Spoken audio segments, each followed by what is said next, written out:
So here's a sort of a side issue.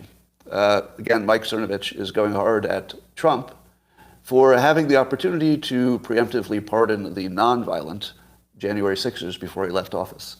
And he didn't do it, which Cernovich properly points out needs some explaining. Now, that's my take. My take is it needs some explaining. Because again, I haven't heard Trump's argument. Can you imagine any argument that Trump would make that would make you happy? Like what in the world could Trump say that would make you satisfied having not pardoned those people before he left? You can't think of one, right? You can't even think of one. All right. Suppose he had one. Suppose he had a reason that's not obvious. Because I don't see any reason. I mean, the only reason that's obvious would be something like cowardice or not caring. Those would be the obvious ones. But what if there's another reason? Don't you think there could be some other explanation that's just not obvious? Let me give you one. All right? I'm going to give you an explanation that I'm not saying is the accurate one. All I'm doing is stretching your imagination a little bit, right? This is just an imagination stretcher, not a claim of truth. Imagine being Trump, and you're being accused of running an insurrection. It looks like Trump had a private army. Do you remember what people were saying? It's Trump's private army. And all the MAGA people basically are insurrectionists, and they don't love the country. They're definitely not patriots. They're all criminals, and they're running a coup. And then he pardons them.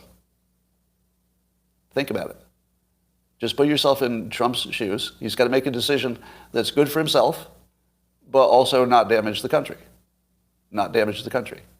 If you put me in that position and you say, Scott, the ethical thing to do, the moral thing to do, is to pardon those innocent people right away.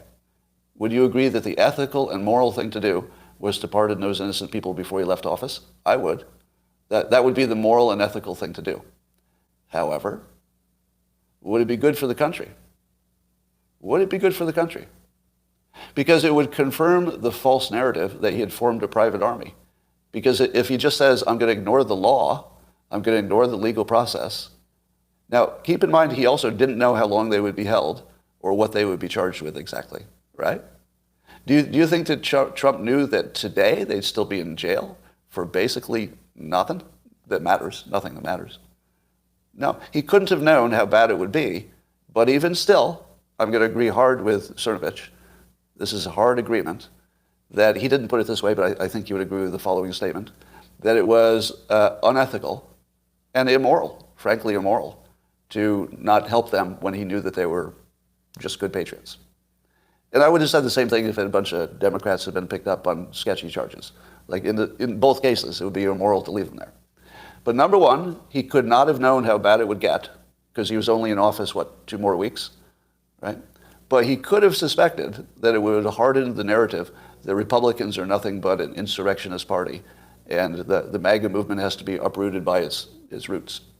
But playing it this way, again, John, if you're coming in late, this is not spinning it. This is just helping you imagine that no matter who it is, whether it's Trump or Satan, there might be something more to the story. Every time any of us have been fooled by a news story, and that's all of us, I remember the Covington kids thing fooled me for a little less than a day, but it definitely fooled me. We all have the same blind spot.